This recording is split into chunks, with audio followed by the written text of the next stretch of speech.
Welcome back to The Real Story. As citizens, we should always look out for one another. We should especially be sure to look out for the most vulnerable people among our population. Think children, the sick, the elderly, and yes, the homeless. And that brings us to our next story, which is really an update about a previous story we've already covered. See, just days after our segment exposing the rat-riddled nightmare at San Diego's Dreams for Change homeless shelter through whistleblower Audra Morgan's bombshell revelations of abuse, neglect, and widespread cover-ups, U.S. Attorney for the state of California, Bill Asaley, announced charges filed in his ongoing investigation into fraud within California homelessness programs, proving once again that sunlight really is the best disinfectant for the state's endless grift. Founded in 2009 by Dr. Teresa Smith, this supposed nonprofit organization has guzzled millions and millions of dollars in public funds while allegedly turning homelessness into a twisted business model, keeping desperate souls trapped in squalor just to keep the cash flowing. Now Morgan, who's battled at city council meetings over this issue for more than 9 months, detailed horrors like hidden deaths, one reported, another the very next day. Or how about open drug sales, locked away Narcan during overdoses, and staff no-shows that leave human lives, American lives, hanging by a thread. Residents are coached to paint a pretty picture for inspections, directly hiding code violations, sexual assaults, and rodent infestations that even sparked a lawsuit in August of 2025, alleging inhumane conditions, fire hazards, and inaccessible setups for the disabled.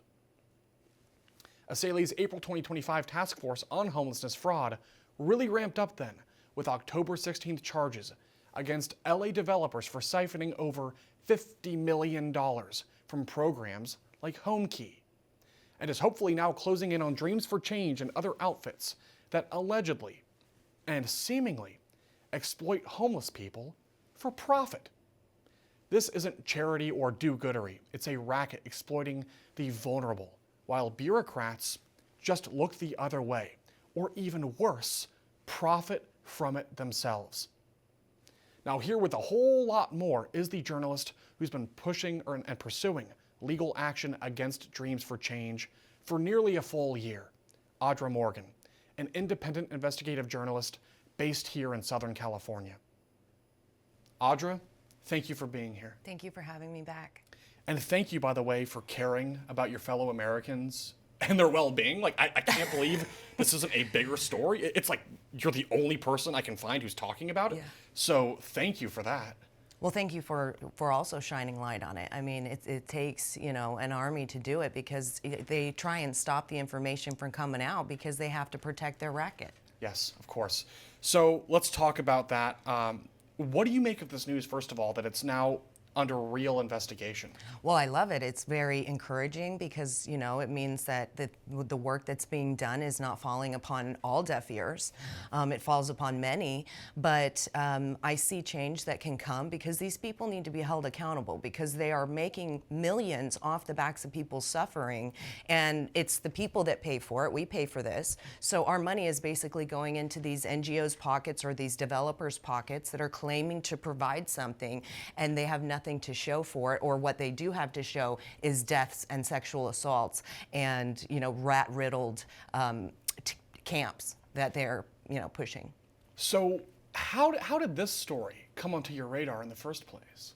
So homelessness was always something I was concerned about. I would go and talk to people on the street, especially kind of during COVID days, and I would ask them, what are they doing to help you? And they would tell me they're giving them vaccines. Like, they'll pick them up, take them to go get a vaccine, and then drop them back off. And I'm like, but they're not providing you any services. So I just started to try and, get down to the bottom of that. I started doing point-in-time counts, going and counting the homeless and personally talking to them to see, like, is the city or the county doing anything for you? And there'd be some people that would say they want to live like that, but many would say no, they haven't been helped.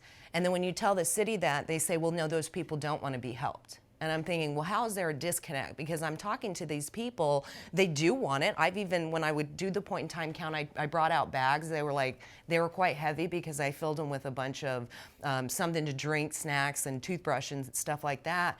And it was like 20 bags. So I was able to give it to 20 different people and it would last them and they could share it. But it's not that hard to help people. And they want it, is the problem. And they see these homes being built, right? All of these affordable housing that's going up, but technically it's not for them. And that's the sad thing, is that they get to see it be built and they'll say it's affordable, but it's not. Okay, so let's just do a quick check then on the state of affairs. So what does it say about your county and your country when it has to be up to citizens like yourself instead of the government to actually attend to the real needs of constituents on the street? Yeah, that's a problem, But what is that, just how dysfunctional is the state in this country right now? It shows how very dysfunctional it is, but intentionally so. Do you know what I mean? These people are in RICO, this is organized crime, and they do it on all aspects, whether it's child trafficking, homelessness, big pharma type of stuff, anything that has to do with people, even if it's elderly, if it's, diversion programs. They're gonna sit here and say that we're helping you. And the real story of that is that they're making money off of you.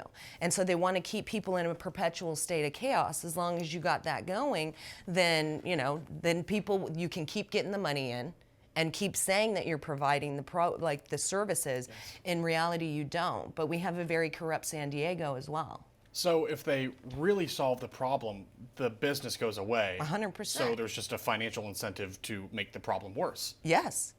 Yes. Okay, that's just very disturbing to me. Right. However, I'm curious to know, when you survey people on the street, do you talk to them about why they're in that situation? Absolutely. Why they're homeless? What do they tell you? There's many different reasons. Some people, like I said, choose to be there. Some people have had a really a change in their life, like something traumatic happened, whether it's they lost their job, they've lost a child, different things that will put them in dire straits, and they wind up on the streets. And then many of them don't even start out some of them will be doing drugs and they wind up on the streets too, right? But some of them will wind up starting drugs on the streets because you have to stay awake. Like, you're sitting there going, I got to keep my stuff. So if I don't stay awake, I will wake up and it will all be gone. So they have to stay up all night. And some people do it to forget, like they've had their children taken, say they were in a situation, CPS came in, and they don't think they're ever gonna get their kids back, so it's easier to forget about it. And that's the problem, is these people are forgotten about, and instead of really helping them get down to, why are you homeless? Like, why can we get you out of this situation and provide you with a stability in some way? Instead, it's like, let's give them these drugs, put them in this program to say we're gonna give them affordable housing when there really isn't any for them, but you put them on a list, you keep them in this state of, oh, it's gonna happen, and then maybe you find some people that you can put in affordable housing, but they're not able to kind of sustain it, so they kind of come back in and go through the cycle again. So that's just, it's horrific.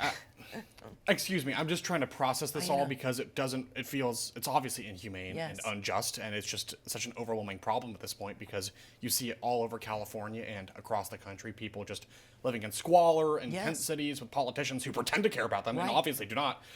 However, I do want to play, on that note, a clip. I believe you were at a city council hearing. Yes. You raised the issue and they basically just mocked you. Yes, Stephen Whitburn. I want to roll this and then have you explain. Because nobody's leaving that place. They're just sitting there, sitting in maggots and flies, right? Do you want me? I have video of it, dude. And you're sitting here laughing. That's what such a disservice it is. It's a slap in the face. Yeah, do your eyebrows like that, bro.